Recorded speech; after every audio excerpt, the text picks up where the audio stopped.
pour un croyant, pour un musulman, vous devez de vous poser des questions. Qu'est-ce que je vais faire de mon temps libre? Ok, je suis jeune, donc je dois penser à mon futur. Je dois commencer à élaborer des plans pour pouvoir, bi'idhnillah ta'ala, pouvoir intégrer la vie active. Pourquoi déjà? Pour gagner de l'argent, pour essayer bi'idhnillah ta'ala de fonder un foyer, pour essayer d'avoir ma première voiture, pour essayer de gagner mon indépendance financière. Et ça, c'est des choses qui sont importantes. Et donc, au-delà des études que je dois entamer, qu'est-ce que je dois faire et qu'est-ce que je peux faire de mon temps libre? Malheureusement, les jeunes, lorsqu'on parle de temps libre, eh bien, c'est beaucoup de gâchis, beaucoup d'oisiveté, beaucoup de temps, on ne va pas dire perdu, mais dilapidé. Donc, on s'est posé la question, quel est l'engagement, la participation de ces mêmes jeunes en France, de toute obédience confondue, dans les actions dites de bénévolat, dans les actes caritatifs? Il y a 14% qui le font à des moments précis de l'année.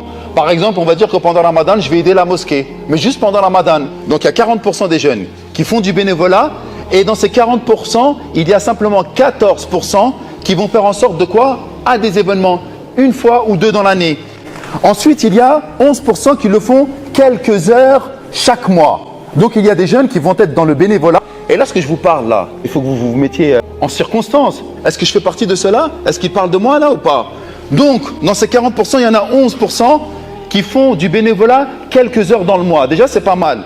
Et il y a 15% qui le font quelques heures chaque semaine. Donc moi, je me pose la question, vous êtes venu, machallah, aujourd'hui à la mosquée pour essayer d'écouter la parole de Sa Majesté Allah et de prendre pour modèle le prophète Muhammad sallallahu alayhi wa sallam. En tant que musulman, comme il a dit Allah subhanahu wa ta'ala, ahabbu nasi ila Allah anfa'uhum linnas. Les personnes qu'Allah jalla fi'ulah aime le plus et apprécie le plus. Et donc, celui qu'il bénit le plus, c'est celui qui va être le plus utile aux gens. Donc, à la lumière des chiffres que je viens de vous donner, où je me situe? Est-ce que je suis utile à ma communauté? Est-ce que je suis utile à mes concitoyens, même non musulmans? En tant que musulman qui devrait être une lumière et un apport positif pour la société dans laquelle je vis, qu'est-ce que je donne de mon temps libre?